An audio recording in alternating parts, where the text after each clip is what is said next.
Can you raise your finger if I'm going on too long? Of course.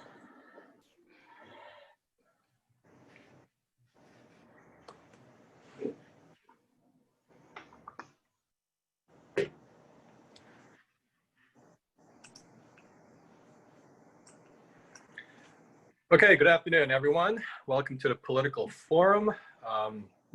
We're a New York City-based organization, and my name is Thomas. I'm the founder and director of this organization. At this time, I'm going to ask everyone to put your audio on mute, and please have your audio on mute for the duration of the event. There will be a part at the end when we will allow some Q&A from the attendees and our experts. So at that time, you could unmute, but for the duration of the presentation and the moderator's discussion, make sure that your audio is in fact mute. So today we're going to talk about East Turkestan. It's also a region called Xinjiang for those authorities in China. Just a brief introduction, and then I will pass it over to our experts. 75 years ago, World War II ended. And at that time, at the conclusion of World War II, the world came together and said, never again. That was the motto coming out of World War II. Well, it appears that 75 years later, as we celebrate this anniversary of the ending of the World War II, parts of the world are having some selective amnesia because, never again has gone by to the wayside with business being as usual. And business being as usual is there seems to be systemic killing of one group of people that could only be described as cultural genocide and ethnic cleansing. Right now we have the largest incarceration of ethnic minority since World War II. So that's what we're going to talk about today. But before we get into the substance of it, I just want to remind people that we are a 501c3 organization. So we don't do any advocacy. However, we do want to raise this very important issue as part of the issue awareness to everyone. And hopefully you could learn from the knowledge and the experience from our esteemed panel of experts. Now, today's event format will include the following. We will have 10 to 15-minute presentation from each of the two experts. And then after that, there will be some discussions back and forth between the moderator and the experts. And then for the balance of the time, we will open it up to the audience. And the way we do with the audience Q&A is just to use the blue hand raising feature. So instead of just shouting things out, if you could be courteous with respect to our experts and use the hand raising feature, and we'll try to get to as many questions as possible. So without any further ado, let me introduce you to our esteemed panel of experts. First, we have Luisa Griva. She is the Director of Global Advocacy for the Uyghur Human Rights Project. She is an experienced nonprofit advisor and an expert on human rights in China, having traveled and worked in China since 1980. Previously, Ms. Griva was Vice President for Programs and East Asia Director at the National Endowment for Democracy. She currently also serves as a Washington Fellow for CSW, which is an advocacy group promoting freedom of religion or belief for all people and faiths, and also a board chair of Liberty's Promise, which is a nonprofit investing in America's immigrant youth. Ms. Griva has also served on the Amnesty International USA Board of Directors and the Virginia Advisory Committee of the U.S. Commission on Civil Rights. For those of you who use Twitter, she could be followed on Twitter at the handle of @LuisaC.Griva, G-R-E-V-E, on Twitter. Welcome, Luisa. Next, we have Rushan Abbas. She's the founder and director and executive director of Campaign for Uyghurs, a Washington, D.C. based organization that advocates for the human rights and democratic freedoms of Uyghurs and other Turkic people. She began her activism work while being a student at Xinjiang University and participated in the pro-democracy demonstrations there in 1985, as well as 1988. Since her arrival to the States in 1989, she has been an ardent campaigner for the human rights of the Uyghur people. Ms. Abbas introduced and led the One Voice, One Step, Uyghur Women's Movement, an organized demonstration which took place on March 15th, 2018, where 14 countries and 18 cities on the same day participated in the protest against China's detention of millions of Uyghurs in concentration camps. As retaliation of her activism in the US, unfortunately, her sister, who is a retired medical doctor, was abducted by the government of China and is now believed to be held in a concentration camp since September of 2018. Ms. Abbas appears on media outlets often to advocate for the Uyghur cases and gives speeches to universities and think tanks. Welcome, Rashan. Okay, so now I'm going to turn it over to Rashan, and she will give a brief overview and presentation of this topic. Thank you so much, Tomas. Thank you for giving me this opportunity to speak on the dire situation of the Uyghurs right now. Action is already late on the part of the international community, but it's our hope that it's not too late. East Turkestan, the Uyghur homeland, is referred to as Xinjiang by the Chinese regime, as Tomas mentioned earlier. Xinjiang means new territory, and it is a colonialist title that we do not like to use.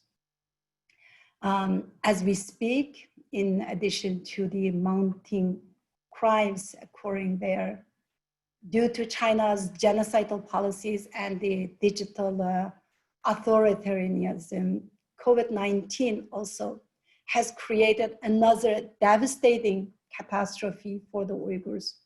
They are currently locked in their homes, having difficulty getting enough food, and they are having unknown medications are given mandatorily.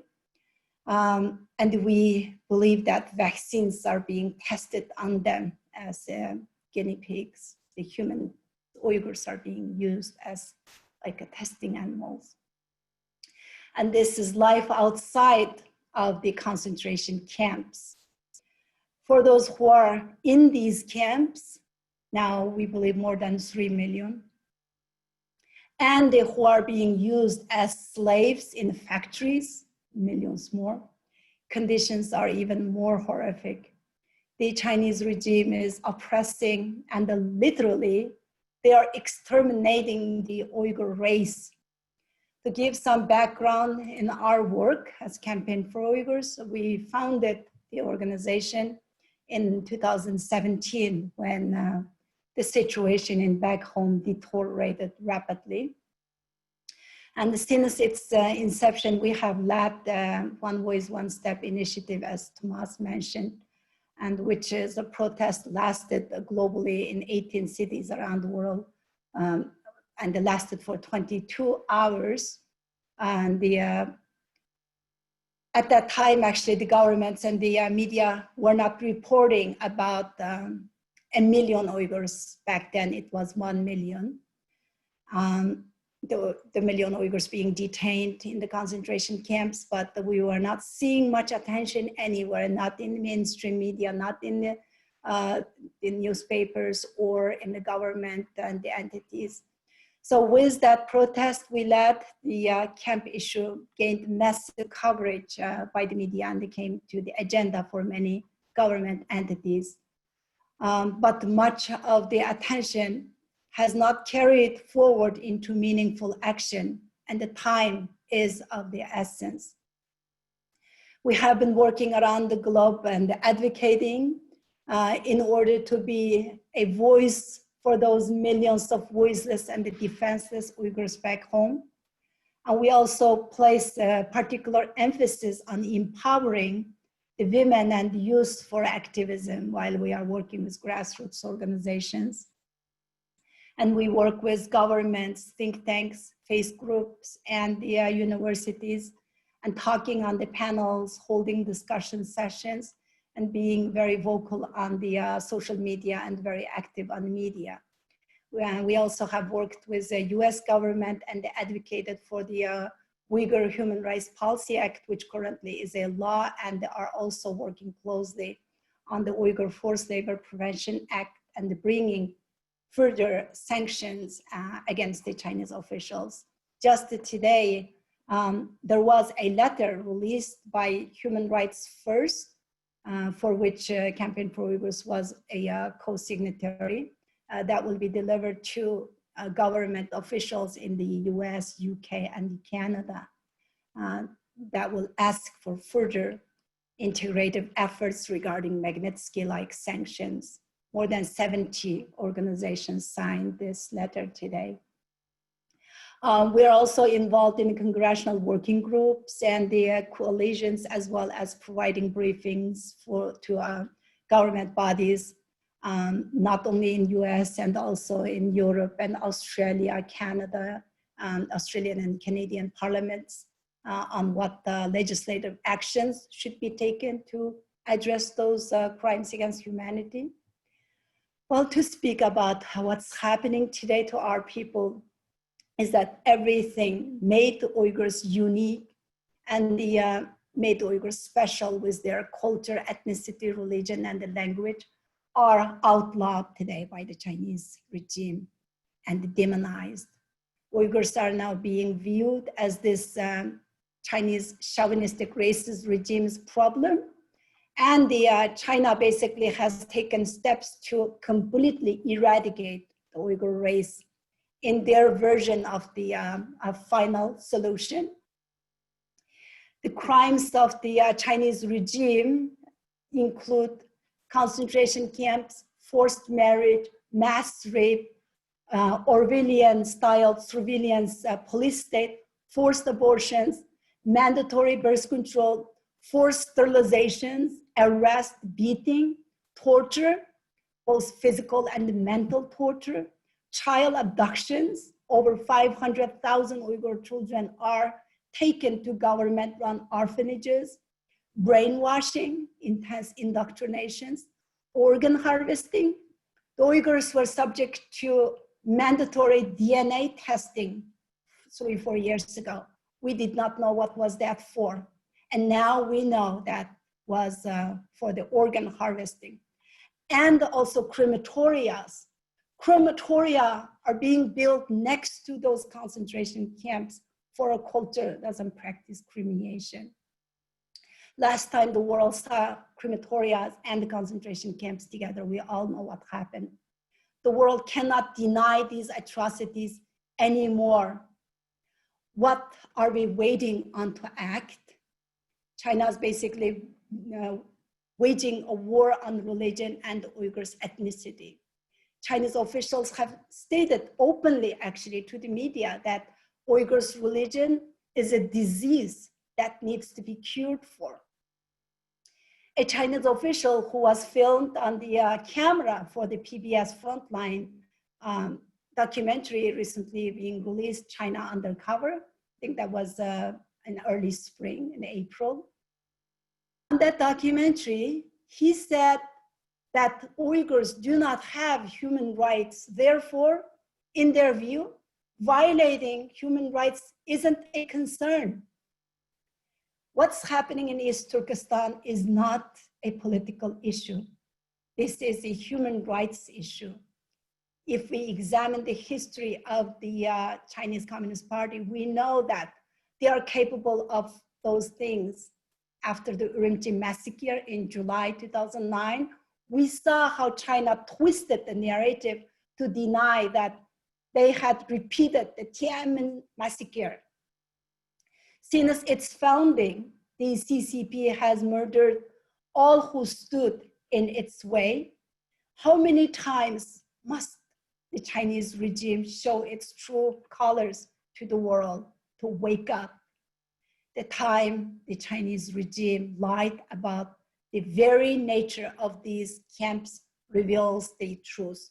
First, they just basically denied the existence of the camps. Then they called them schools, like re-education centers or vocational training schools when there was mounting evidence and the witness accounts. China said the international community should not be interfere in its domestic affairs. When there's an active genocide happening before the face of entire world community, when China's actions in my homeland now includes every single act listed in the 1948 Geneva Convention, each of which the world, including China itself, is obligated to prevent, it's not China's internal affairs. The world must intervene. 13 tons of human hair, imagine human hair I'm talking about, not some heavy metals or something else. 13 tons of human hair in one shipment seized in US customs. Yet the reality of the human lives, this represents hit you. The Uyghurs' situation is dire, not just because of the actions of the Chinese regime, but by the complicity of the international community. As Representative Amy Barra from California recently said that what has and is happening to the Uyghurs is a human tragedy. We cannot stand for it. To act now to stop the genocide of Uyghurs is a test for the conscience of the humanity. Business as usual with China is to be complicit with genocide. Stop using forced Uyghur labor and advancing China's economy to murder more people. When you see made in China, it means made with Uyghur slaves. These products made in factories across China may be made with even my own sister's slave labor. Yes, my sister. She's currently a victim. She is currently a victim of the regime. My sister and my aunt were abducted in September 2016, 6 days after I spoke publicly on a panel about the camps and the outline, the fate of my in-laws. Louisa was also one of the panelists that day. My aunt was released a few months later, but after almost 2 years, there's still no information on my sister's whereabouts. My sister is a retired medical doctor and speaks fluent Chinese. She does not need vocational training to get a job somewhere, as the Chinese authorities labeled those extra-traditional detainment. Therefore, I can firmly say that her detention, that for almost 2 years, my sister is paying the price in some dark dungeon somewhere for my activism in here in the United States as an American citizen. To think about what this evil regime is doing to my sister and the millions more fuels to my strings to fight even harder. We must act. We must hit Beijing where it hurts and continue to advocate for sanctioning all the Chinese officials and the organizations that are involved in outlining the Uyghur identity and this ongoing genocidal campaign. Sanctions that have been applied are a great first step, but much more is needed. We must pass the Uyghur Forced Labor Prevention Act, and we must recognize China's crimes for what they are, genocide. Other nations must also be encouraged to act. Should communist China be rewarded now with hosting the Olympic Games genocide? The US government and the civil society must let companies know that backing the 2020 Olympics is more than being a bystander to China's genocide, it's supporting it. This should lead some global companies to retreat from sponsoring Beijing 2022. The dignity of the international community and the principles of the OIC are being tested while undermining the rule of law and the international norms. China is the last country in the world fit to carry on the Olympic legacy and to host the international games. The OIC must acknowledge that moving forward with Beijing 2022 Winter Olympics is complicit with genocide. When the IOC was contacted recently about submission by the World Uyghur Congress regarding how China should not host the game, the OIC said in a statement that the OIC must remain neutral on all global political issues. Remain neutral and continue with having a game in a country running concentration camps and slavery and the genocide. The OIC also said that it had received reassurance from the Chinese authorities that the principles of the Olympic Charter will be respected.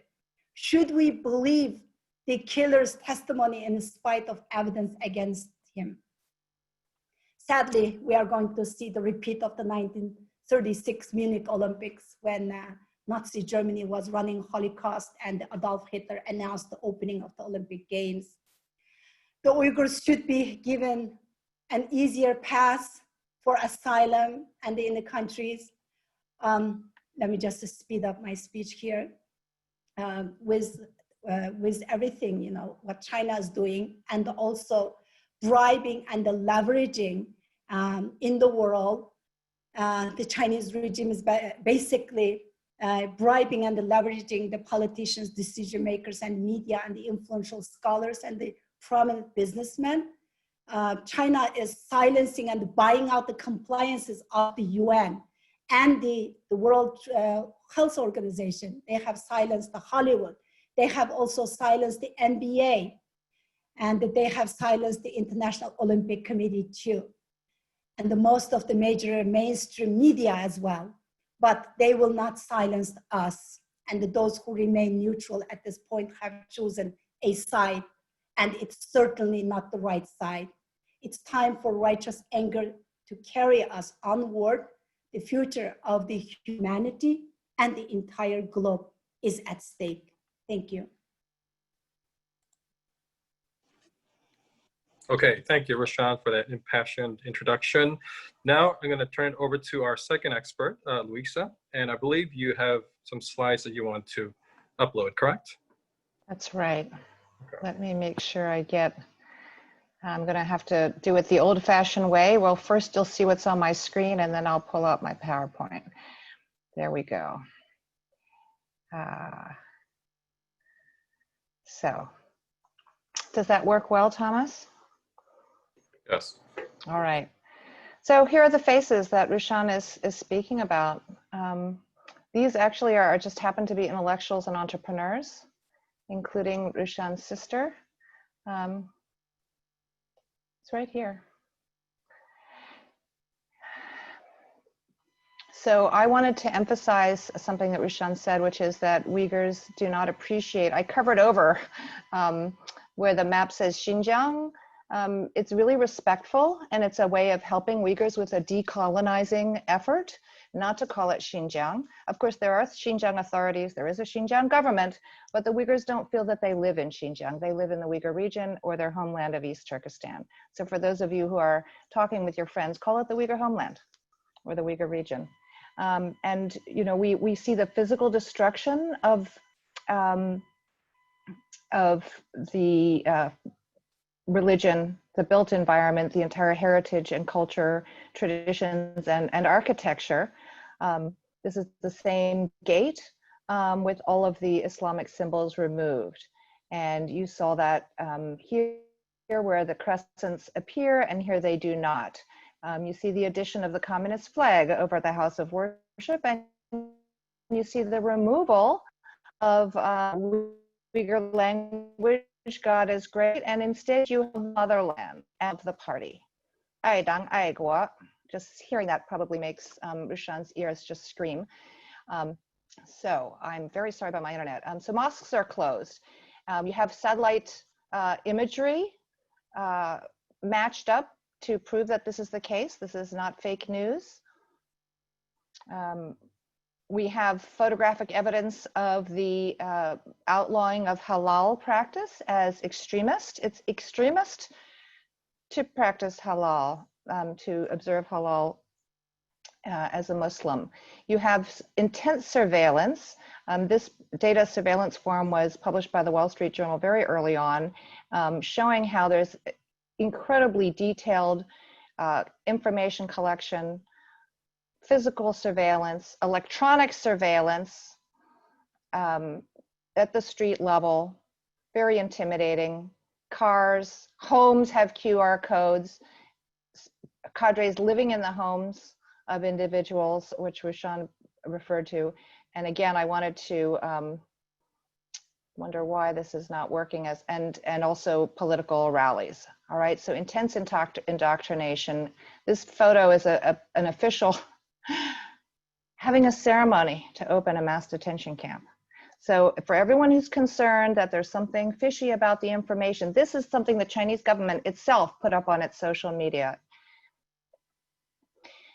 You do have a New York Times taking pictures of these massive blocks, newly built, which are confirmed by satellite photography as having guard towers, barbed wire. And why would you have guard towers and barbed wires if it's a vocational school, as Rushan mentioned? You have them rapidly built from just in the springing up in the space of a few months. And this goes to the scale. A lot of people wonder, how do you know it's 1 million? Why could it be 3 million? How could be so many people? How could that happen if the whole Uyghur population might be 12 million or 14 or more million? How could you have that many people in? Well, China has shown how to do it. And here's the satellite photography where you see in April 2017, that yellow mark, and that now has been expanded tremendously in the space of a little over a year. These are some of the people: a soccer star, a pop star, a wonderful professor. Her daughter has spoken all over America. Where is her mother? She's missing. This young woman is the mother of triplets, one of whom died when she was taken into camp. The reporters, just individuals everywhere around the world, are just suffering mental agony. We call this secondary survivorship. And they're being harassed and hounded by the Chinese police, who are trying to send a message of intimidation to every Uyghur. When Rushan goes like this, she did suffer retaliation. Her sister and her aunt were taken away. Many similar things happen to every Uyghur who tries to speak up. I'm showing you some headlines from a while ago, because this headline was already 2 years ago. So Rushan is saying, why is action so late? And what we mean is, actually, everyone knew. The Washington Post, the Wall Street Journal in 2018, The Guardian, secret camps. Rushan wrote an op-ed in the Washington Post 2 years ago. The Washington Post was calling it a gulag with cultural extermination. Now, this is already 18 months ago. The desperate situation, Big Brother is watching, millions under surveillance. High-tech repression, as Rushan says, it's not just a matter of the victimization of the Uyghurs, but in fact, it's a threat to the entire world when China develops this kind of technology. And how does it affect us? Well, the factories that Rushan mentioned. This actually first came out, again, almost 2 years ago. US colleges had to pull sportswear traced to these detention camps, and there's now a full-scale campaign, finally, that is Rushan's organization, Campaign for Uyghurs, my organization, Uyghur Human Rights Project, are part of the coalition, calling on the fashion brands. Why is it important? Vast majority of cotton produced in China comes from the Uyghur region. It produces 20% of the world's cotton, and the estimate is, now China does import cotton, but so much of the production happens there that probably at least 1 in 5 of the cotton garments that we're wearing every day could be tainted by the forced labor of Uyghurs who are forced into camps. I just want to show you the breadth of support for this, calling on the fashion brands to take action. You have the AFL, everyone from the AFL-CIO to investors, the Interfaith Center on Corporate Responsibility, to Public Citizen, Campaign for Uyghurs, you can see the logo there, UHRP, my organization, on and on to some middle America groups that are concerned about human rights and religious freedom. And this campaign launched on July 23rd, And I just want to show you a few more headlines where just today, your face mask and your t-shirt might have been made with Uyghur forced labor. Last week, forced labor is helping to fuel the fashion industry. A few days before that, the cotton gulag coming into our stores and what we're wearing. So if the problem is it's not just cotton, it's also the surveillance companies. This vast undertaking, which required, as I showed you, building new buildings, tearing down so many buildings, incarcerating so many people, and building a massive surveillance system that they built up basically from scratch. I had shown you this wonderful street scene before, and here's where I'm going to show you. This photo is actually from 2 years ago. Incredible number of cameras just on a quiet back street. And these cameras are made by household names. Hikvision is a Chinese company. Dahua is a big company. They are shown by very good investigative reporting by international journalists to have installed many cameras in the mosques and in the concentration camps. Guess where you can buy them? Right? Does everybody recognize the screenshot where I'm showing you? You just type in Hikvision or Dahua on Amazon or any online seller, and you'll see that you could still buy the cameras made by these companies. So action has not been taken to really undo the complicity involved. So this is the information. 967 mosques was a document found by these investigative reporters in the re-education camps, in the surveillance. And again, for some people who might wonder, is that really happening? Multiple different channels of documentation have been followed. This individual researcher in the Netherlands who specializes in unsecured data sets, he happened to find this. He was very alarmed because it looked like there was a lot of personal data unsecured, and he's basically a crusader to say, please lock down personal identifying information. Turned out what he found was one of the databases tracking Uyghurs. Cell phone numbers, specific activities like, did you use your back door instead of your front door?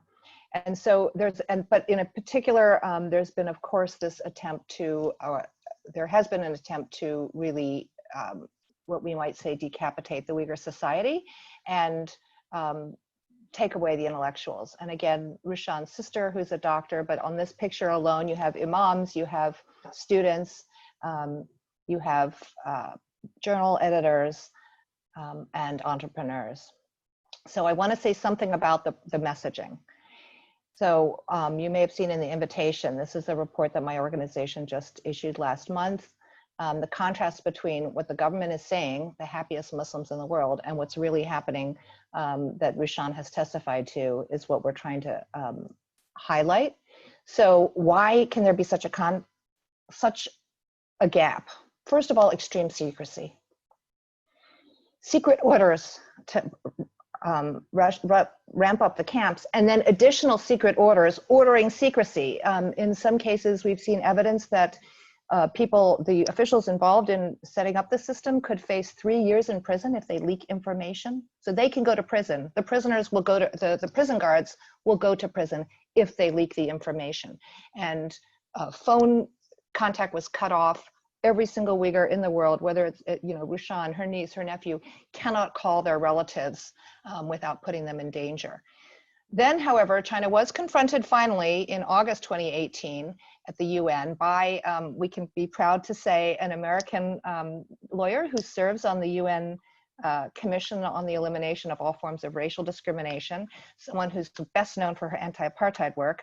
And she looked at this issue, Gay McDougall, and she said, I need to raise this at the committee. And so the Chinese delegation was forced to respond, and they denied that there were such things as re-education centers. Well, that didn't work. So instead, it was a plan to whitewash them, saying that it's about extremism, basically practicing Islam, like praying or keeping halal.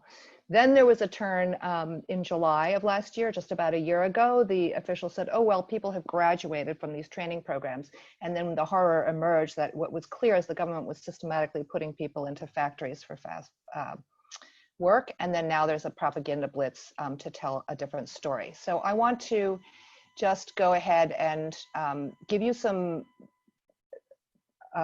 pointers about what you can do. As Rushan says, the world needs to act, but we're here in this seminar as members of this forum. What can you do? We do have a place on our website where you can click through, and I'll just tell you what's really going on now. Rushan mentioned this Uyghur Forced Labor Prevention Act.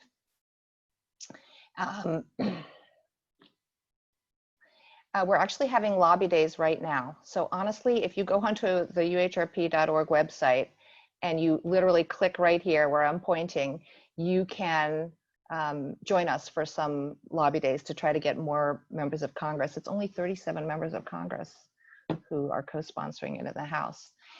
There is this campaign for global fashion brands, which I showed you. And if you belong to any organizations, ask them to endorse it here. We do have a lot of petitions which can both inform, and it's something that's easy for you to send to your friends. You know, it's a low cost way for people to say, at least I did something.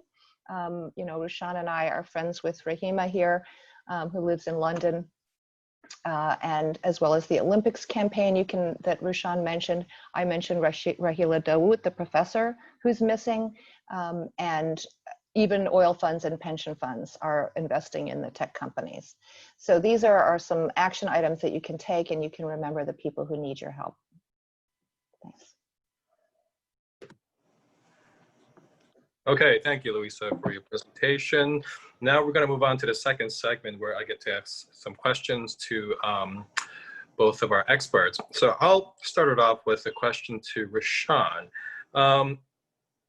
Now, China has a population of 1.4 billion approximately, and I know it's very difficult to describe what a common or an average Joe or Jane is in China, but what would you say is the average citizen's knowledge or awareness of what's going on in the Uyghur homeland? The Chinese people, the Chinese public is also becoming the victims of China's disinformation and the false narratives. Many of them do not know. Not talking about the Han Chinese, average Chinese people in China proper, but even the Uyghur people in East Turkestan, from town to town, from city to city. They don't know what's happening because of the information blockade and the all kind of disinformation and the TV and the news media, and everything is controlled. There is no social media. The Chinese government and the Chinese officials only use the social media, Twitter or Reddit, and the Instagram and the other social media, to run a smear campaign against the people, activists like myself or other scholars, or just spreading Communist Party's propagandas. So the average Chinese people believe what China is saying. They think that Uyghurs are all radicalized, and China is doing this for the national security reasons. If the Uyghurs are taken to the concentration camps, like Louisa mentioned, line by line, and why they are there, some of them are being there because they refuse to drink alcohol or refuse to eat pork. What she or he's eating has anything to do with China's national security issue. So just to make it short, just like the other part of the world, like the Muslim majority countries, all the Muslim people, there are 1.8 billion Muslims around the world. They're also becoming the victims of China's disinformation, not really knowing what's happening. So we live in an era where we have an abundance of information. However, sometimes it takes a lot of work to really cut through the clutter of what's true and what's not true. And whenever we bring up any subject, whether if it's domestic or international, it seems like there's always like an alternate explanation. So it seems like some people, you do have deniers who just outright deny that this is even happening. This is not even a human rights violation. So let's go through some of the legal analysis of what a genocide is And can we once and for all just conclusively establish that there is indeed genocide going on? So I did look at the report that was published, and I also compare that to the standards of the genocide that were issued, in the wake of, the Nuremberg trials and other international tribunals. And here are some of the factors that they look at when they're determining whether or not if genocide exists. So here are the questions. Are there systematic killing of a certain group? I think the answer is yes, correct? Yes. Are there forcible transfer of children from one group to another group? Is that a yes? Yes, overwhelmingly. Over 500,000 Uyghur children transferred. And China has always had like a centralized family planning, but isn't there a systematic way to prevent birth for certain ethnic groups? Would you say that's the case here? Well, I can mention, of course, the Chinese state has repressed people under its control for many decades, as Rushan said, since 1949, and many, many families who live under the Chinese Communist Party have been deprived of their free choice of whether, how many children to have. And that's been true since 1979. What's happened in this case to the Uyghurs is a dramatic, much more coercive, much more over-encompassing, all-encompassing and program, including statistics like just in 2017 to 2019, there are statistics, if you can believe it, how many IUD insertions have been completed, everywhere in China's borders in that period, and over 80% of them were, in the Uyghur region, even though the population is less than 2%. So that tells you a systematic government program to prevent births in that specific group that's very recent. Uyghurs had been subject to family planning limits in the past, which were very harmful and psychologically, unbearable for many families. But this is to prevent births. Women shall not give birth to Uyghur babies. And if no more Uyghur babies are born, what will happen to the Uyghur people?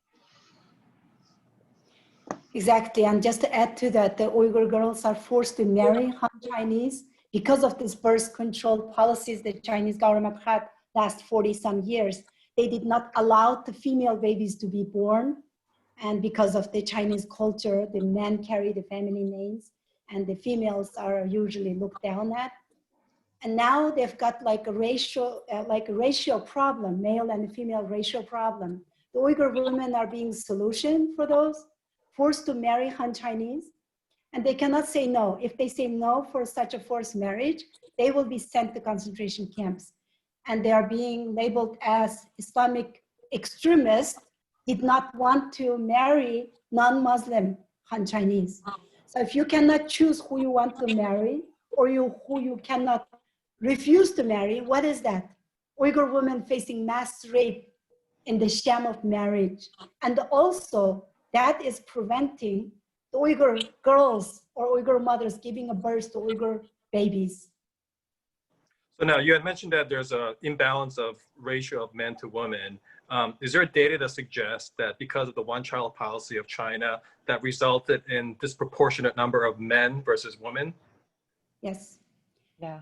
There are some research and the studies on that and papers being released. There is an imbalance between male and female ratio among the Chinese population, between age 20 to 40 years old and marrying age. Right, because if in general, most urban families could only have one child for about 30 years. And so if the first child was a girl, sometimes there was selective abortion, sex selective abortion or baby girls would be abandoned. And then the family would try again for a boy. Also happen in rural areas where technically some rural families could have two children. Now the Chinese government has changed policy and is trying to let Chinese families have more babies, and it's not working, but not so for the Uyghur families. And there was a discussion about these detention camps or training camps. I know training camp is a euphemism for these massive prisons. Do you know approximately how many detainees are currently locked up in these camps? Can I 3 jump in, million is the Rishan? number. Oh, Yes, go ahead. I'm Yes, going to please. answer that because I have been using 3 million since May 2019, when Randall Schreiber, one of the deputy secretary in the Department of Defense, he said it's around 3 million according to our intel from US intel. That even a conservative number in my opinion, because there's basically nobody left on the streets of the Uyghur cities. My husband's entire family is gone. My mother and the father-in-laws, and 3 of my sister-in-laws, their husbands, my brother-in-law and his wife, and the 14 of my husband's nieces and the nephews, they're all gone, missing. We don't know where they are. And we are just one family. There are about 1 million Uyghurs in diaspora. Every one of them has at least one or more than a dozen family members. So even 3 million is a conservative number, but many people don't use that, still just using more than 1 million. But more than 1 million was 3 years ago when we first heard, when the first concentration camps built up in the end of 2017. It's Now, terrible that people are asking, why don't you know the number? Well, I showed you a slide why we don't number it. This is a massive program carried out under a cover of extreme secrecy. If you looked at the New York Times leaked papers in just a year ago in October 2019, some of those papers, somebody leaked government papers, and some of it detailed how even Xinjiang officials were punished for not properly carrying out the campaign and showing too much leniency. So what it shows you is that, yes, a government can conduct massive program of extensive mass detention, hauling people away in the middle of the night, tearing children from their families, and you can do it in secrecy, even in the cell phone era, right? You wonder, how could they do that? Well, first you go around and tell everyone, you download a surveillance app or you'll be taken away, so everyone does it. And then after that, you're completely under surveillance. You cannot escape this open air prison, and so any wrong step, you can be sent away like all those people. So they are cut off from communication. That's how China, unlike, except for the government of Kashmir, parts of Kashmir, it has never been attempted to try to cut off a modern population. So if there's doubt about the numbers, it's not because, oh, they are fake or it's not as many. It's because the skill of this government in covering it up. There is a number 1.8 million, which is very firmly documented by looking at bidding tenders on the construction of these companies, looking at the caloric needs of people kept at starvation diet. So this is Dr. Adrian Zenz, who cross-referenced a lot of Chinese government documents as well as commercial bidding tenders that he found online with some accounts of how these camps are administered and the rules for administering them, and found out that you can definitely be clear there must be room for at least 1.8 million. And in addition, others have disappeared, been transferred elsewhere outside of to prisons in China. So the numbers are surely much larger than the minimum documented number.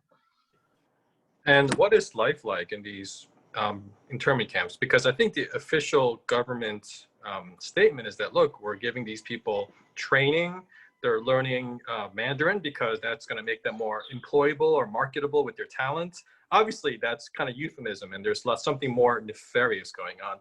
Do you have any data or information to show what life is like in these prisons? I just sent the diplomats the news report they did just yesterday. One of the teacher who was teaching, she's not even one of the detainees, she's a teacher, means that Chinese government hired her to teach there. That's her testimony. She lives in Europe right now. So they are facing mental and physical torture, overcrowded rooms, 50 to 60 small room. They don't even have a place to lay down. They have to take turns. And the 600 calories a day, poor hygiene, not enough food to eat, and the dehydrations, they don't get enough water to drink.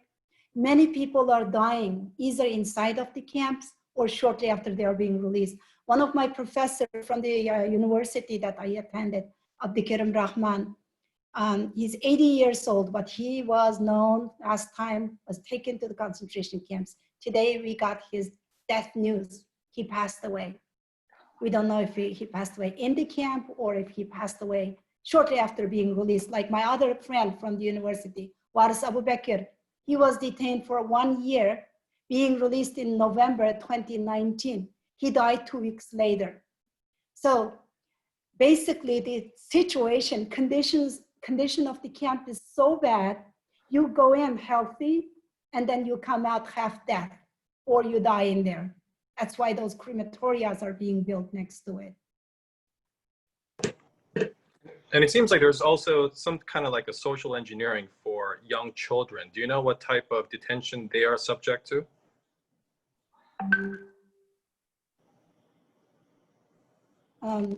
The children are basically facing this similar, like mental, basically brainwashing.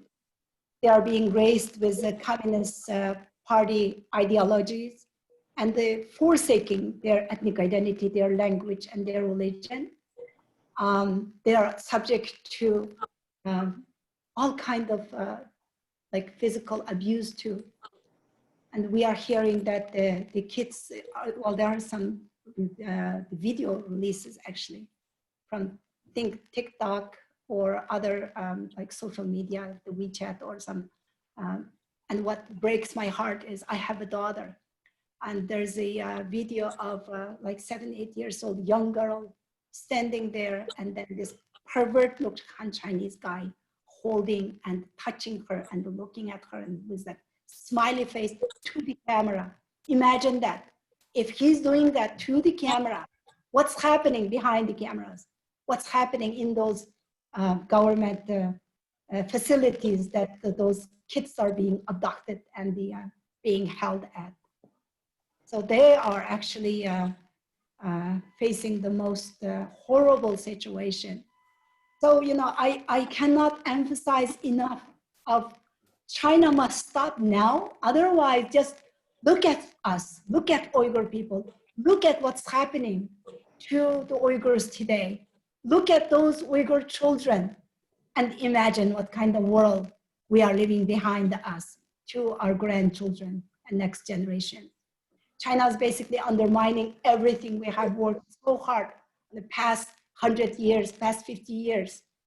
What we have accomplished in Western democracy, that's what they are waging war against.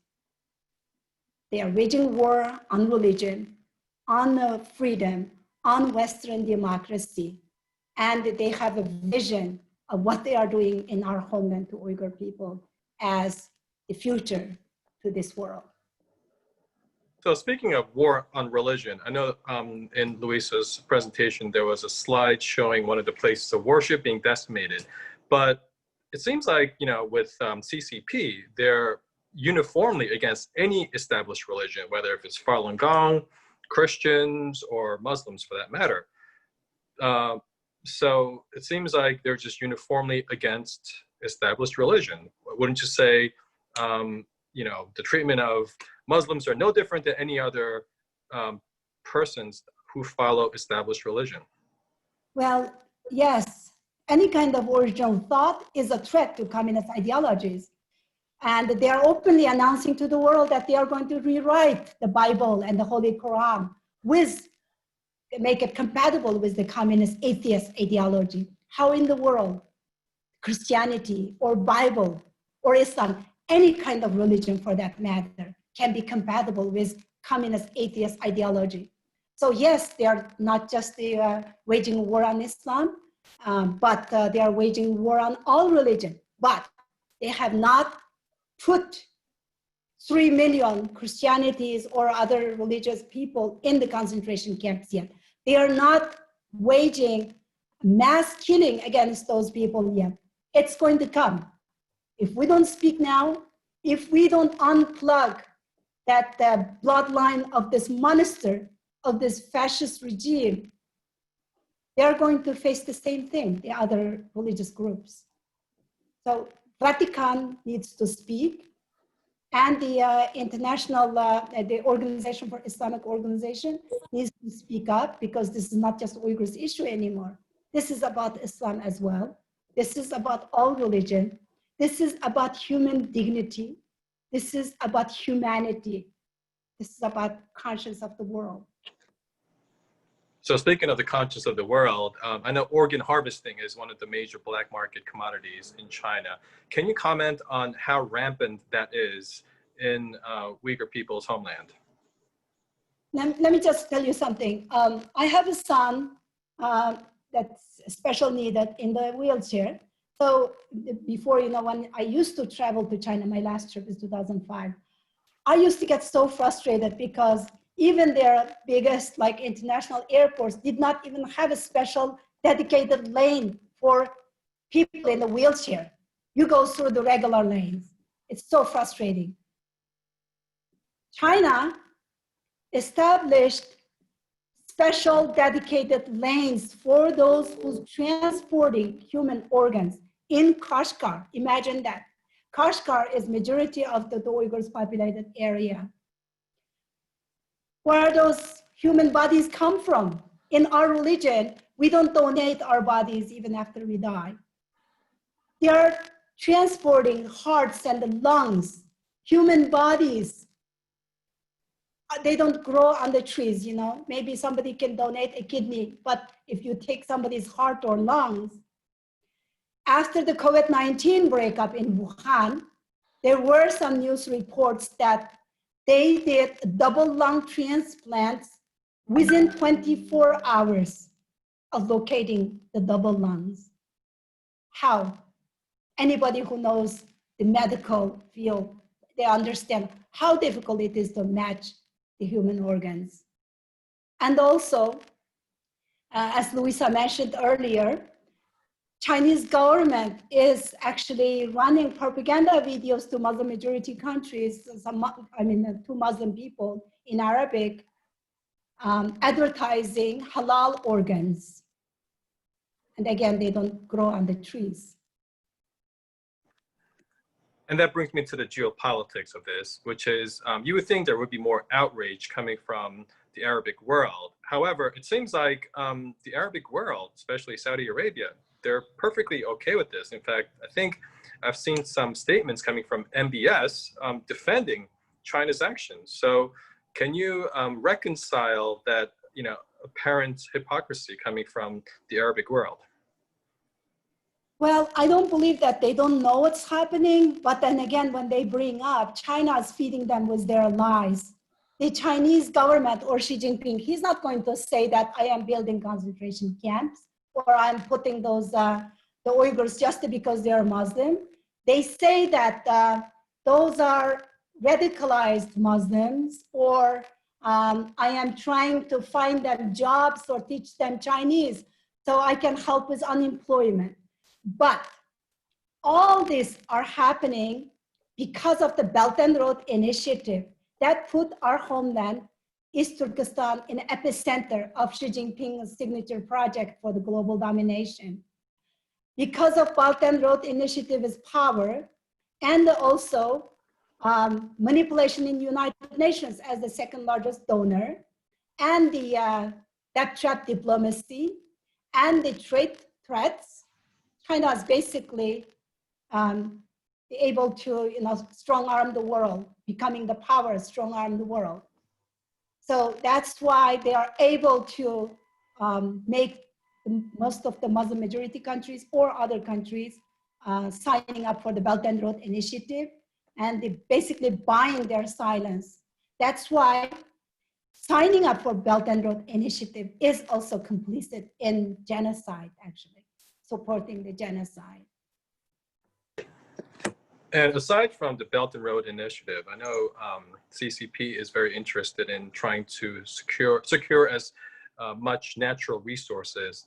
Can you comment about what kind of natural resources are abundant in the Uyghur homeland, and what interest does the mainland have in the potential extraction of natural resources? Our homeland is about 4 times of California size-wise, 1/6 of entire China. landscape is absolutely beautiful, sandwiched between high mountains and desert and high mountains and desert and high mountains. And we know what's under desert, all petroleum. And China is 1/3 of natural gas and the majority of their uranium and other natural resources. 84% of China's entire cotton output all come from our homeland. Louisa, you can add more. You did very good report on those. Well, Louisa, I do have a question about the bill that was passed in the Senate, Forced Labor Prevention Act. So my reading of it is that whatever goods that are manufactured in this region, the assumption is that it's made from forced labor. Okay. But then there's a due diligence component that's placed on, I guess, corporate interests. And it seems like the onus is now on corporate interests to kind of self-regulate or self-police. I'm just wondering how effective that would be in terms of identifying what's from, forced labor versus non-forced labor. Yes, you've put your finger on a real policy problem. So it's actually been illegal in the United States since 1930 to import any goods made by prison labor or forced labor in whole or in part. And frankly speaking, no other government in the world has such a good law. The UK passed a modern slavery law, which is about the sweatshops and the trafficking, and trafficking, putting people in vulnerable positions anywhere in the world, and then having those goods imported into the UK. But it's basically known as a toothless law. Actually, in the United States, one thing we could be proud of is that we've had this law in place, but it's almost never been enforced. The history is it takes too much bureaucracy to stand there at a port and question the bill of lading from some company unless they get a tip. So it requires investigative reporters, NGOs, or whistleblowers to say, we think, my factory in Pakistan is using unpaid labor. They're not being paid their full wages. And I know that that's going to the US, and I'm somehow going to alert the American Commerce Department to block it. So that's why there's been very little enforcement. It was so bad enforcement that President Obama had to implement, the Congress and Obama cooperated in a bipartisan way to implement a reform that made it much clearer that to give the power to the Commerce Department and actually the Customs and Border Patrol, which is under Department of Homeland Security, to enforce it. So with those tools in place, there is a much better ability to block goods where there is reason to believe they're made with forced labor. And that's what happened with the hair shipment that Rushan mentioned, that there was a tip somehow that the hair, that the hair weave company was not paying. It was a forced labor issue, not the horrific idea that women are taken in and their head is shaved, which is what happens, why we have eyewitness testimony, which should remind people of other concentration camps in history. So the point about the bill, which hasn't passed, the bill was introduced March 11. It has not passed. It's just a bill. It's not a law, which is to shift the burden of proof and say any goods that comes from the Uyghur region, of course the government says Xinjiang, is presumed to be tainted, and therefore we'll have a blanket withhold release order that those may not come into an American port unless some company says, well, I have it traced and I can show persuasively to the government that there's no forced labor in the supply chain. Actually, I don't think they can because it's so opaque, so full of secrecy. So it will be a good law once it passes, but it's not passed. As I'm asking all of you, there are only 10 senators. I believe neither New York senator has co-sponsored. It's Jeff Merkley in Massachusetts and Marco Rubio in Texas. So we really, Florida, we need more co-sponsors. So please pick up that phone or go on our website. You can find the numbers. Rushan and I have those numbers memorized, and ask the members of Congress and Senate to please co-sponsor. And the legislative history on this bill is pretty interesting because you have somewhat of a partisan strange bedfellows. You have Marco Rubio, very conservative, and you have Representative McGovern from Massachusetts, left of center. For them to come together and show a sign of bipartisanship is interesting. Now, I'm just wondering, how much of this effort do you think is due to this kind of, rise in, anti-China hawkishness coming from one of the parties? Do you believe that's the case or no? No, because that's what a lot of people are saying and even attacking us. Actually, I have been attacked on the medium or other parts, you know, like we are calling for war with China, and the US is using us, and I have been even called CIA agent and all kind of smearing campaign against me. And I look at that as our work as being very impactful and hitting the nail on the head. This is, as I said, it's a human rights issue. United States always had the value and the, you know, put the emphasis on human rights. So why can't people just believe for what it is, you know? The Uyghurs are dying over there. Uyghurs are facing genocide. Why, if we have bipartisan support from both parties, Speaker Pelosi is being very vocal about this, and the Senator Menendez, also a Democrat, we have, like, right now, I think in the Hill, this is one issue. The Uyghur issue is one issue. The whole representatives or senators or congressmen and women, they agree upon the Uyghur human rights issue. Let's just take it for what it is. Let's not politicize this, you know.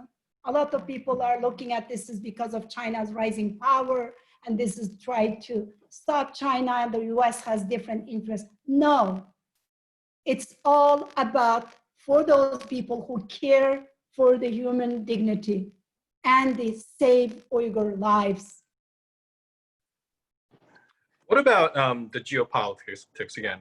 If you look back in the last decade, it seems like most of, again, this is the early 2000s, after 9/11, most of the US foreign policy was kind of centered around this war on terror. How much would you say the US's focus on the war against what appeared to be ostensibly, you know, the Islamic world, that might have affected the US's ability to help the Uyghur people? Well, you are right. You know, U.S. is being viewed from some people not, you know, like being difficult for the Muslim people. But we had every reason to do that at that point, you know, because there was a war going on here. 9/11 tragedy, how many people we lost. And of course, rightfully, the people who are responsible for this should have been punished, and what US did is basically standing up to protect the American interest here. But Chinese government used this so effectively. 2 months before the 9/11 tragedy in our home here, China was advertising to the world that come and invest. East Turkestan, well, they call it Xinjiang. So-called Xinjiang is the most beautiful place with friendly people, and come and invest this peaceful place. Your investments are safe here. 2 months later, when there was a war on terror going on, and after the 9/11 tragedy, they realized, you know, this is the ample opportunity. They just turned around in overnight and became the victim of the Islamic terrorism. And they said, whoops, oh, those Uyghurs are terrorists. They are radicalized, they're separatists, they're this, they're that. You know, this is one chance I have to just eradicate them. So they use that. And also now, not only they use this for their own terrible, you know, like the situation and their vicious agenda, but now they are spreading that actually. They are saying, oh, because US has bad reputation among the Muslim countries, and that they are using this like they're supporting, but in reality, they are just supporting the separatists or the terrorists. So, and that's another thing, you know, I want to emphasize. Some even Muslim people in New York, and I have actually communicated with them and trying to tell them for what it is, and they also buy the Chinese narratives, because China's soft power basically went into our homes through cable TVs, basically a global network that's owned by the Chinese government, and the Confucius Institutes. Now they are changing the names, but you know, they're claiming to teach Chinese culture and the language, but in reality, they are also spreading those false narratives against the what's happening to Uyghur people. So we have a lot to fight, and we have a lot of work to do, basically,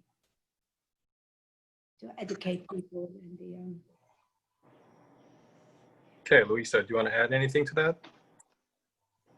Okay, well, we're going to move on to the next segment, which is Q&A from the attendees. Again, if you want to ask a question to either or both of the experts, just please use the hand raising function. And, for now, we're just going to limit one question per attendee. And, please make sure that your question ends in a question mark rather than just making a rhetorical statement. So let's see if there are any hands up from the audience. I don't see any hands. If you have any questions, please bring them up now. But while we're waiting, I'm just going to ask one more question to either Rashan or Luisa.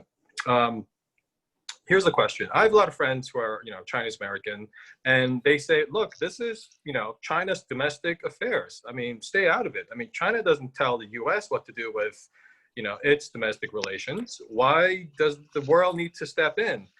And, I think some people, I guess the pro-central government people will say, China is surrounded by a number of, hostile, what appears to be hostile nations like Pakistan, India, and so forth. So, it wants to maintain its sovereignty.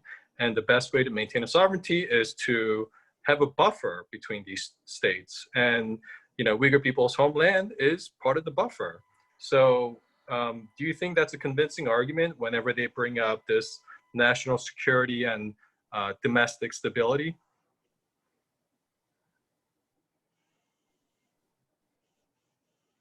you want to answer that? I can say one thing, which is I also have Chinese in my family, and know through childhood connections as well as living a long time in Chinese cities that if you grow up under the Chinese Communist Party, you have been fed from babyhood a strong national pride, which is a very good thing. Everyone should feel strong about their country. And then the second part of that is nobody has any right to criticize us. Anyone who does criticize the Chinese Communist Party or the Chinese government is also insulting China. So in other words, the party is China. So any criticism of the party is an insult to China. And it's an attempt to keep China down, to prevent China's rise, and therefore cultivating and stoking a feeling of resentment and hatred of any criticism, fitting into a kind of traditional culture of don't criticize other people openly, or the only people who can criticize are those of higher status, right? And in any society, it's difficult to give constructive criticism. Sometimes we don't like politics because they're just criticizing each other and debating. And that's why a lot of ordinary people don't like that kind of discourse. And for a Chinese person in traditional culture and under this kind of regime, criticism is like an act of violence. And so they truly resent it when any kind of criticism of China's action. And so that's why they say it's interference in our business. And of course, they've never been taught there is something universal about human values. The fundamental human dignity that Rushan is talking about is not part of the curriculum, and it's shouted down. It's completely suppressed in a very, very strong propaganda system that does not want people to feel human sympathy and would rather have them feel patriotism. So it's a real phenomenon. Yeah, that's great what Luisa said. I'm just going to add one thing. After the camp issue came up and the leaked documents came up, 403 pages leaked documents in New York Times. There are lines like that, actually. When they started this, the Chinese central government did give that kind of order to the local governments. The West will cry, they will try to criticize us, but just ignore, keep doing what you are doing. So basically, of course, that's what they are going to say. They have that preparation. They knew when this comes to the surface, people from the democratic world will criticize, will say that this is not right, but they already had that order given. Keep doing, continue with what you are doing. And also, the international, the Organization for Islamic Cooperation, they, at the beginning, the end of 2018, when the camp issue first came up to the media, they released a statement criticizing China and this human rights atrocities. But China quickly sent 20 people delegation to Abu Dhabi when they met for the next session in spring of 2019. China did not only ask them to withdraw the criticism, it gone so far, they asked the Organization for Islamic Cooperation to pass resolution to command China to continue with whatever they are doing to the Muslims. So money talks. All this money that they invested to the Muslim majority countries, now they are asking them to take sides, not just standing silent, but taking China's side. And also, I was going to add one more thing, but I think I'm talking too much. Okay, I see a hand up from Ralph. Ralph, go ahead, it's your turn. Okay, thanks.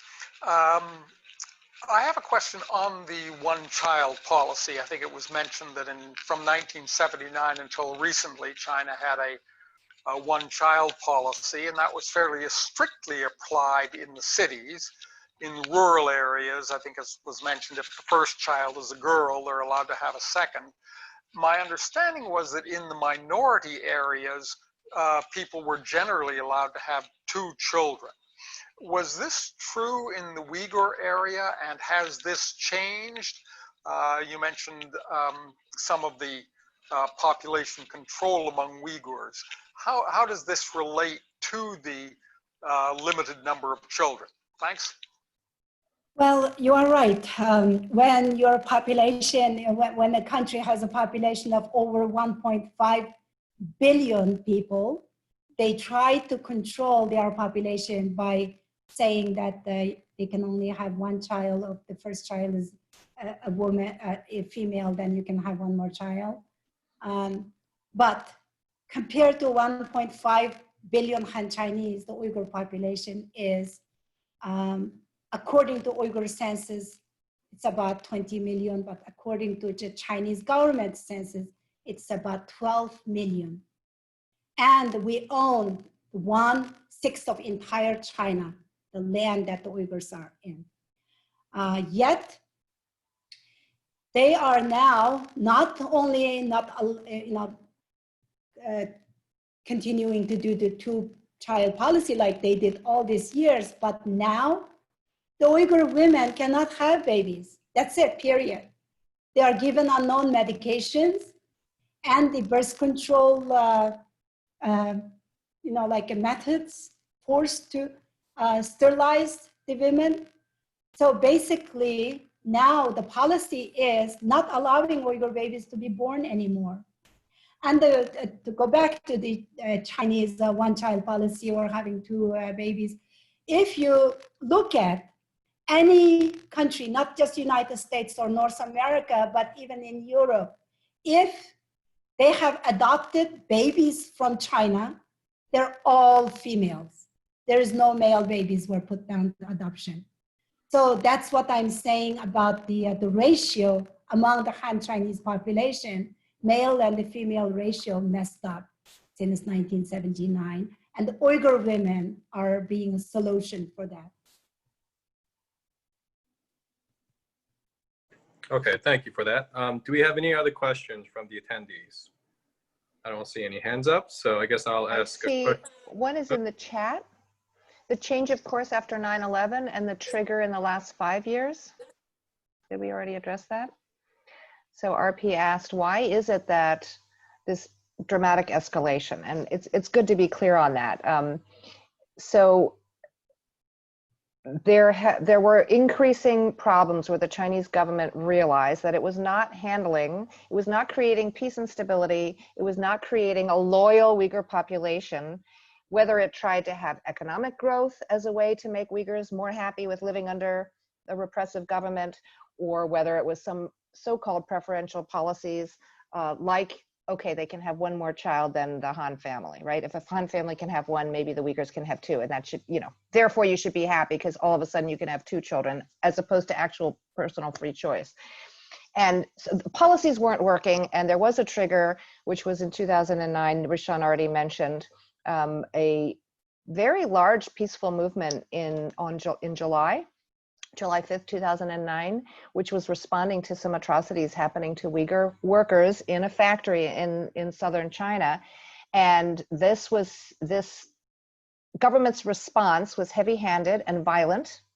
And I've talked to people who were in Urumqi at the time, and there was violence on the streets for 3 days.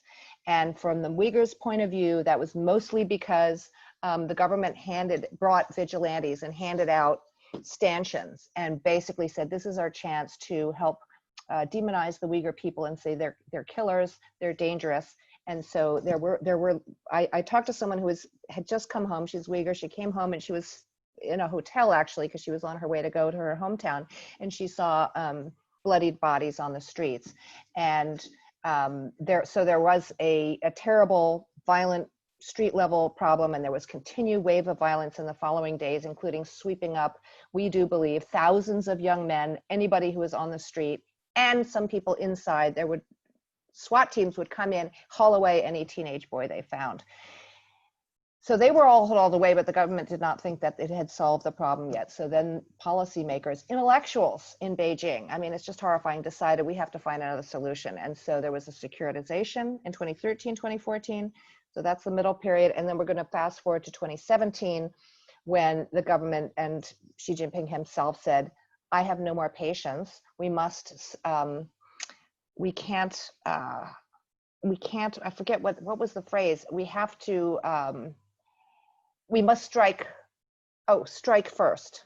Right, The strike first policy. So they had something called strike hard all along, but this was called strike first. So preventive detention. And you can see the logic of that.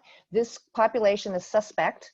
They just don't like being Chinese. They don't like being ordered around. They don't like being, they still will go and be Muslims and pray, and they still have their own identity. They speak their own language. They don't think they're Chinese people.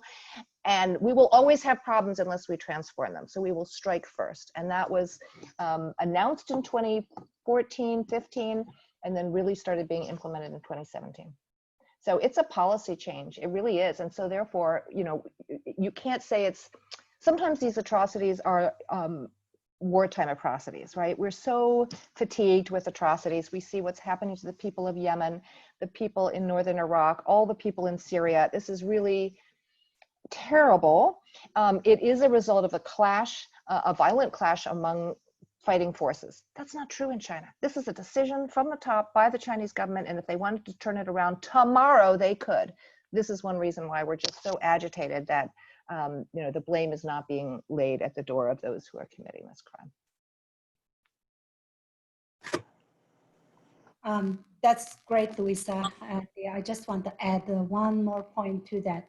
Xi Jinping announced his Belt and Road Initiative in 2013, and that's actually the main reason for all these harsh policies. And basically, and he also, Hu Lianghe, actually one of his top-level officials, said the Uyghur problem must take into the final solution stage, and we need to get rid of them for all.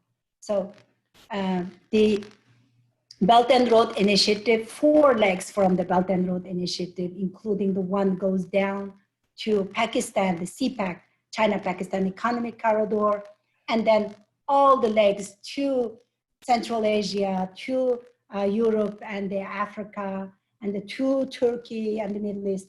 All that goes through our homeland.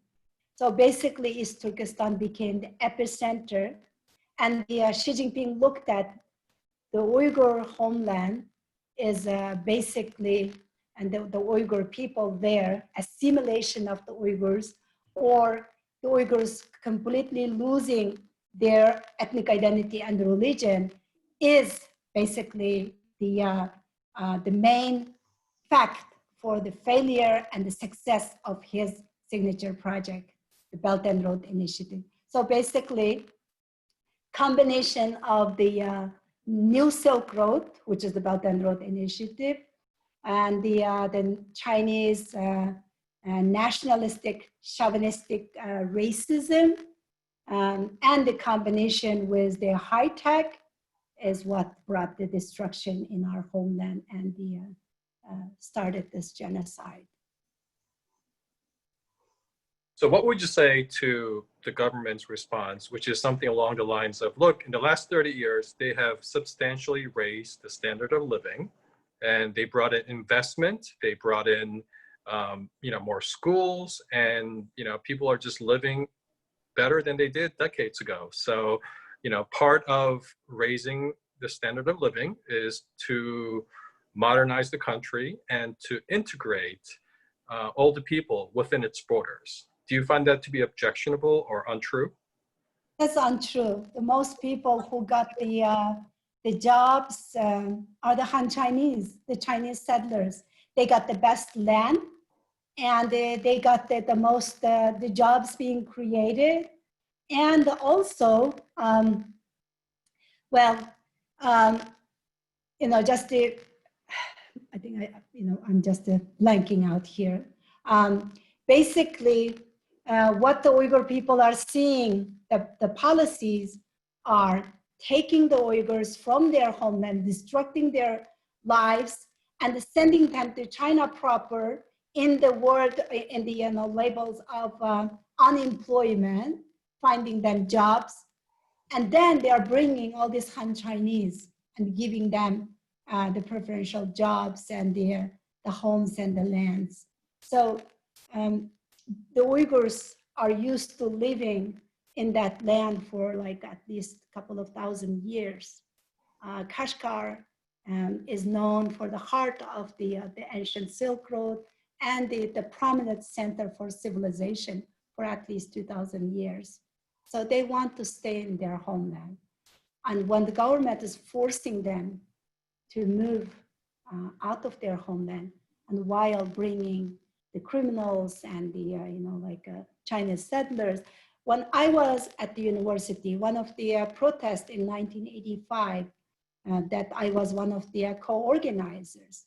I was only 18 years old. We protested back then for this largest prisons that they're building to bring the criminal Han Chinese to host them, they house them there.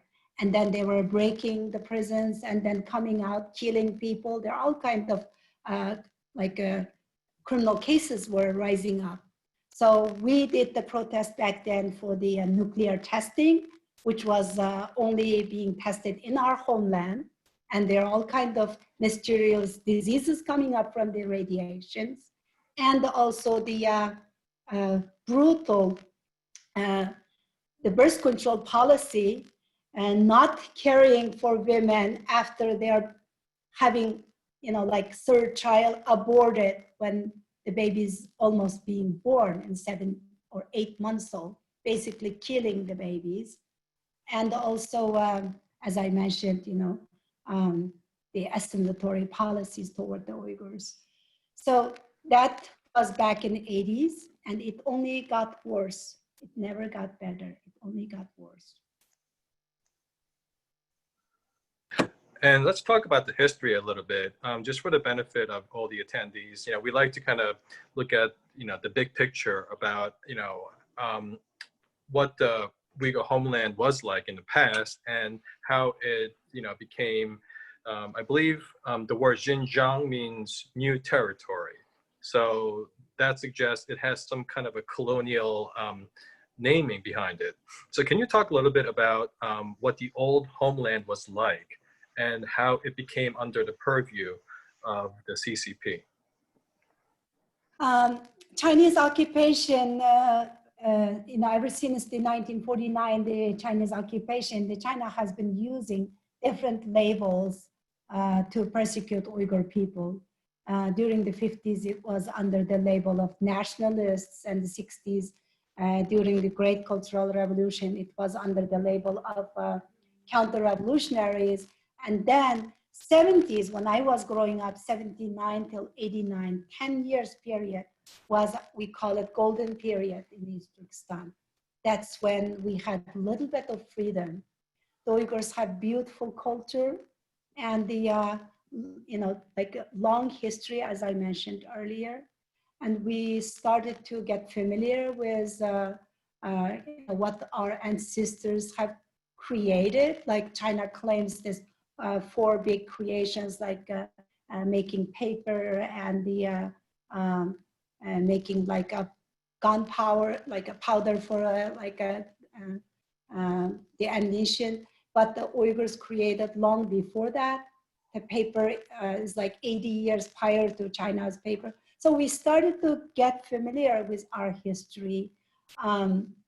But then right after 1997, actually, the Volga massacre, the China started to introduce the strike hard campaign and shoot at the spot policy. Any law enforcement on the street can pull up their gun and they shoot at the Uyghurs if they feel like they are not obeying the rule. The Radio Free Asia reported that the Uyghur teenager was running a street light on his bicycle, got shot at and killed, and no question to be asked. So when there is a injustice like that, and like what Louisa mentioned, in the Xiaoguang toy factory, the Uyghurs were killed like flies with a massive mob attack, and the Uyghurs went on the street to protest. They're all being labeled as violence or riots. So the Uyghurs always lived in peaceful life. They have their own like a very close family kind of culture, and they're very friendly. Anybody comes to your home, you feed them with food, and they, you open your door and they invite them. She has fed me so many times. I can attest to this Uyghur culture. Yes, exactly. We have beautiful Uyghur culture. That's what the Chinese government is basically feeling threat from, because it's completely different than Han Chinese culture. It's just what frustrates me is not only China is getting away with this genocide, but also brainwashing not just the Chinese people in China, because the media is being controlled and there is no any kind of freedom of expression or freedom of speech, but also our people here in United States and the globe, like Muslim Ummah and the global community. So raising awareness is so important. Tell the world what is happening and who the Uyghurs are and what's happening to them is so important. And 2008 Beijing Olympic was basically a confirmation to China from the world community. And that's when they turned sharp U-turn. And that's when they started to the mass killings in Tibet during the Tibetan uprising in 2008, and then followed by 2009 Urumqi massacre. I was born and raised in East Turkestan, and I know what I have learned and what I have witnessed. The Chinese communist ideology basically starts from very young age, and they look at the last century as the century of humiliation, because they think that the Chinese people or China as this middle kingdom, Zhongguo, is being humiliated by the West. And they look at this century as the century of retaliation. So retaliation against who? Not against the Uyghurs. That is the retaliation against the West. Need to wake up. We need to wake up and stop this fascist, evil government. Can you also talk about what type of a totalitarian regime this is? I think Louisa had mentioned that It's heavily surveilled. They have massive security apparatus everywhere. There's, facial recognition, cameras, and I believe there is some, phone tracking apparatus that's in place. Can you talk about what like an everyday life is like living in this region? Well, you are being watched and monitored daily. 1.1 million Han Chinese cadres sent to Uyghurs' homes to live inside of their houses to supervise them. If you look at it, nowhere in the history something like this happened.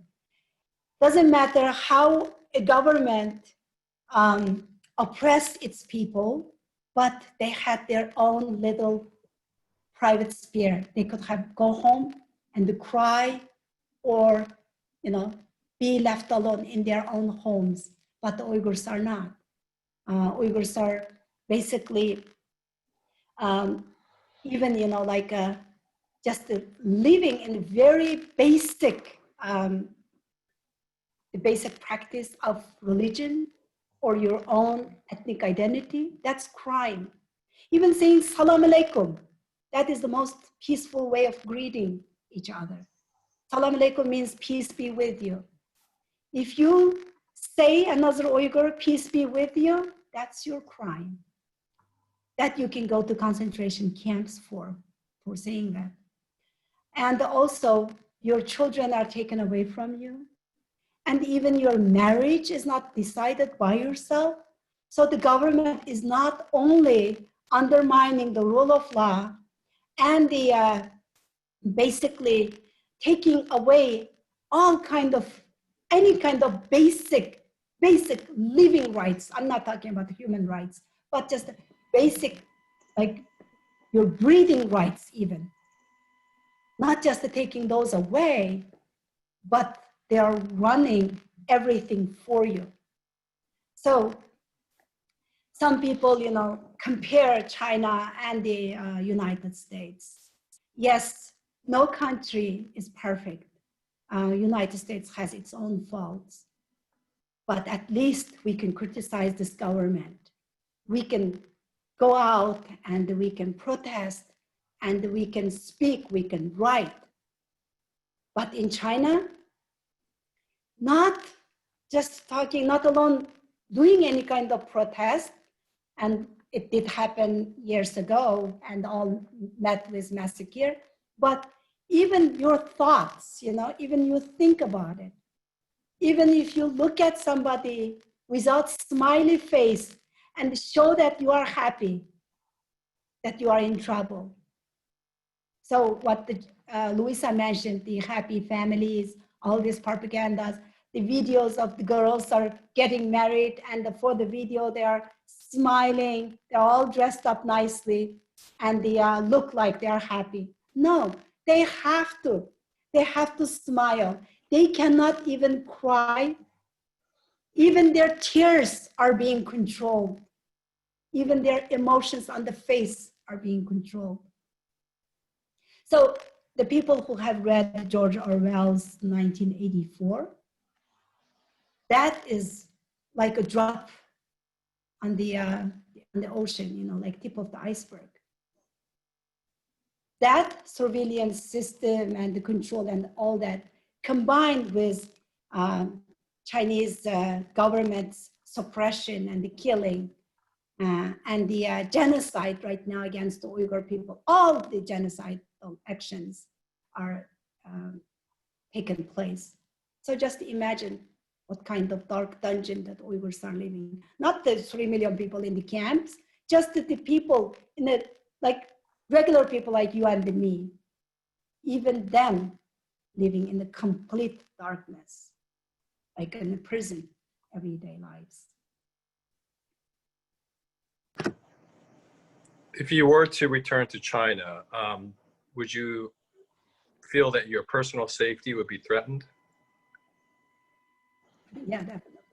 Oh my God. Yeah, I cannot go back. I mean, look for my sister, but no, I can't. I mean, Rishan's been exhausted. I'll just say one thing. it's a death sentence for a Uyghur. And I mean that seriously. And it's quite likely a death sentence because we have so much testimony from people who returned to China unaware that this massive detention had started. And we have very few people who survived and managed to get back out. But Mirgul Tursun, whose photo I showed you at one point, she was actually living in Egypt doing business with the triplets. I think you remember. She came home because her triplets, it was too much for her. She didn't have enough people, she didn't have family in Egypt. So she came back to China, through China, and then was on the airport to get home to East Turkestan. And when she got off the airport, they put a black hood over her face, took her triplets away, and she went into one of these hellholes that Rishan mentioned with torture, food deprivation, unknown medications, psychological torture. She had electric shock with this helmet over her head at least several times. And she actually spent altogether 3 different stints in prison. So that was because she'd been abroad and was suspect. And I don't know, I wish I could show you. I wish we could have an interactive screen. There were some Uyghurs who were deported from Thailand before this, and in 2016? The people on the plane from Thailand, every one of them had a black hood over their head because I think the government wanted to say that they're extremists and terrorists. Nobody can go back. And there's a major, if anyone is involved in humanitarian work or refugee work, I really would like to mention the fact that if you had left China and you had, your Chinese passport, you're a Uyghur, if that starts to expire, how do you get it renewed? Well, if you go to the Chinese consulate, they started telling people in the last 2 years, well, you have to go back to Xinjiang to get your passport renewed. And as we said, if you come back, you will be under suspicion for international connections, which show that you're an extremist, and thrown into prison. So people can't go. But meanwhile, their passport expires, and then they're left stateless, especially in countries that have too many refugees. Turkey, as you know, has well over 1 million, I think it's 2 million Syrian refugees that Turkey is already holding. They just can't handle yet more refugee flows. Most Uyghurs are left alone to live in Turkey, but they don't have documentation, and some of them are vulnerable to Chinese government demands that they be deported. So it is a state of fear for Uyghurs living in Turkey, even though generally Turkey is a very home-like place because there's some commonality of language. It is a Turkic language after all, and many Turkish people are very kind to suffering Uyghurs, but they're very vulnerable is what I'm saying, and because of this issue of foreign ties. And so for anyone, we would love to have your help. I'm sure CFU and UHRP would love to hear from you if you know of refugee relief organizations that are willing to help these people in desperate situations, mostly in Turkey, but also in some other places, including Kazakhstan. Okay, there's a question from one of the attendees. Again, this goes back to, we're living in an era of there are the facts and counterfacts. So I think the question is, what can we say to the people who try to deny these atrocities?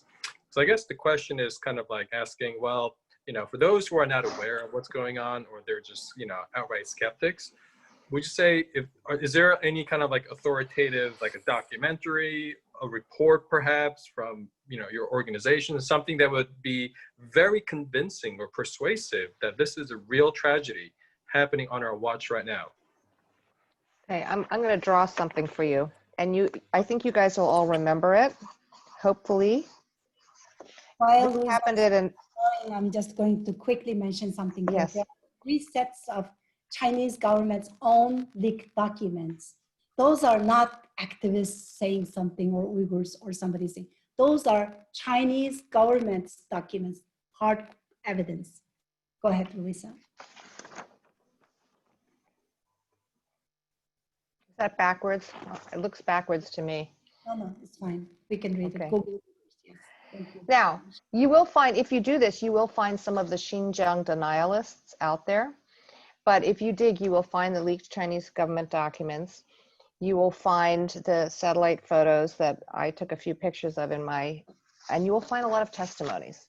And if you're interested, go to Uyghur Pulse on YouTube. So Uyghur spelled this way, UYGHUR, Uyghur Pulse. And it's just one person after another telling their story, like Rushan's story, about her sister, like her niece Ziba's story about her sister, Dr. Abbas. All those people who tell in very simple terms, my parents deleted me from the chat on the phone. I was petrified. Why? Then I thought, I thought, what did I do wrong? Is there some kind of security crackdown? And then the dread as they realized it wasn't a temporary crackdown, like, oh, it's, a visit of a leader, which means that there's a temporary severe security surveillance is put in place. And then after the meeting is over, after the leader leaves, you can lighten up again. It never lightened up. And instead, these one horror after another came out. These are individual Uyghurs telling their own story. They come from all over the world. I do think that those individuals telling their stories one after the other, I think they're up to, Julie, do you know, is it up to 689 or 889? Everyone, please check it for me. I could be wrong, but under Uyghur Pulse, this is individuals living outside among the million in diaspora that Rushan mentioned. Those people are not, I don't know, taking orders from some conspiracy. These are their own genuine true stories.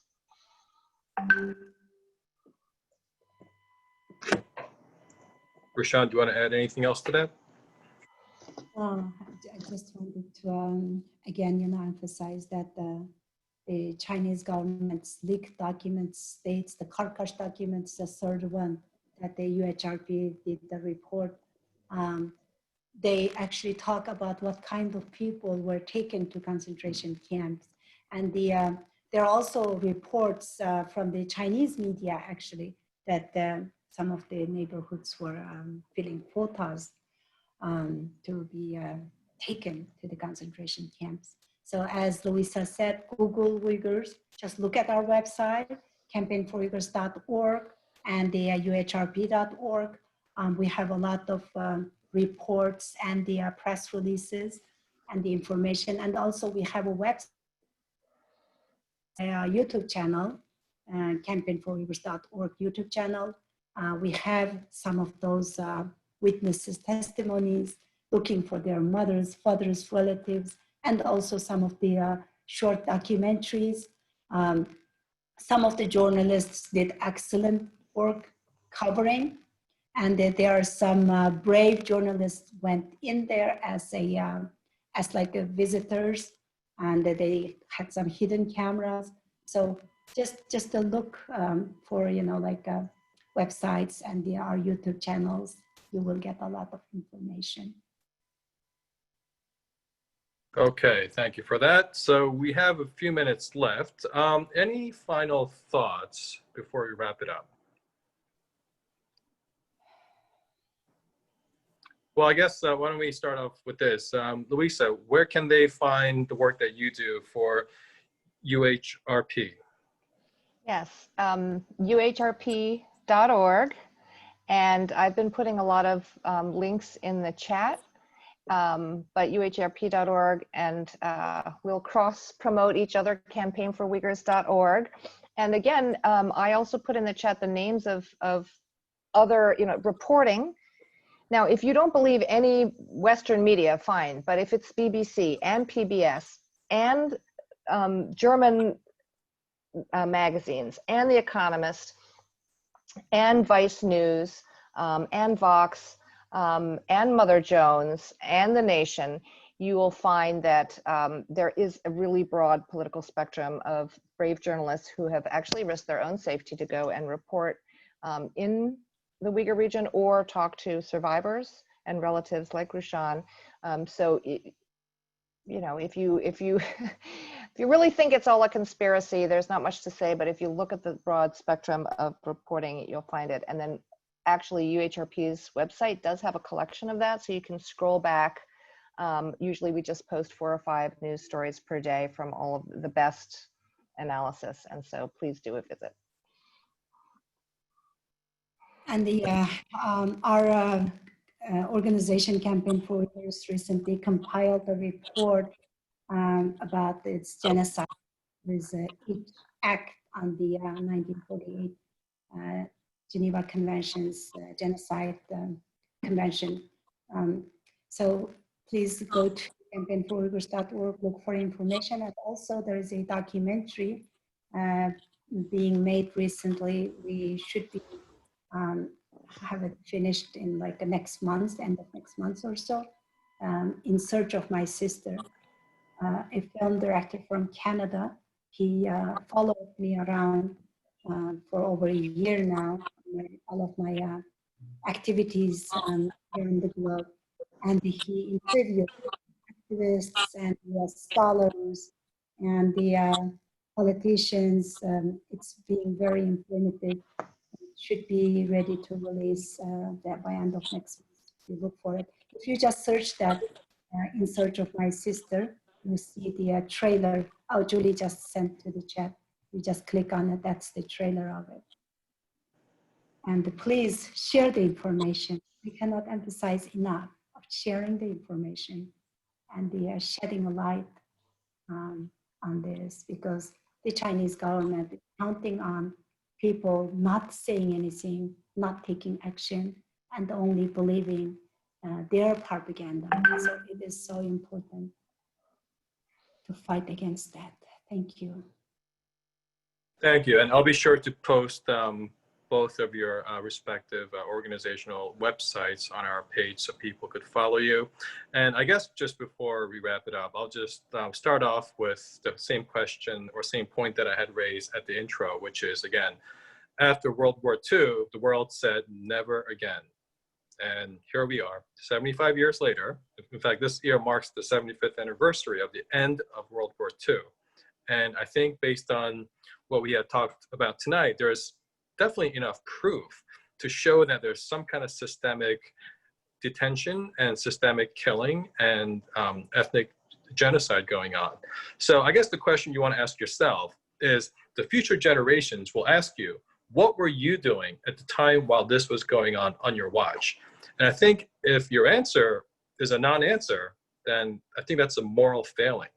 I think all of us at least have to, number one, be aware of what's going on. And we have plenty of information out there to access that information.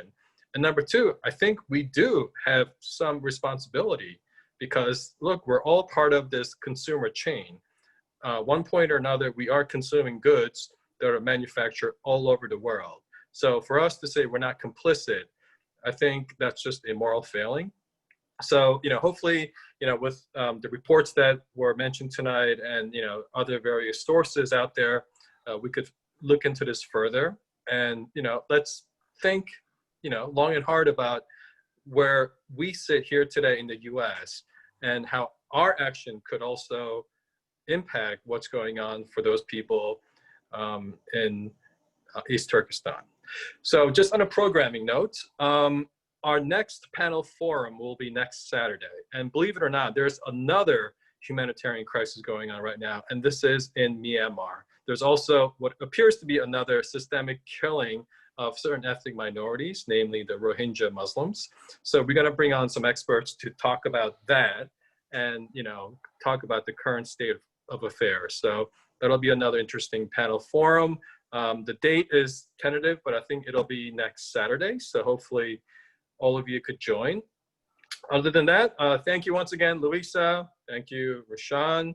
I learned quite a bit from this session. So we hope to have you back again because this will be an ongoing story for the foreseeable future.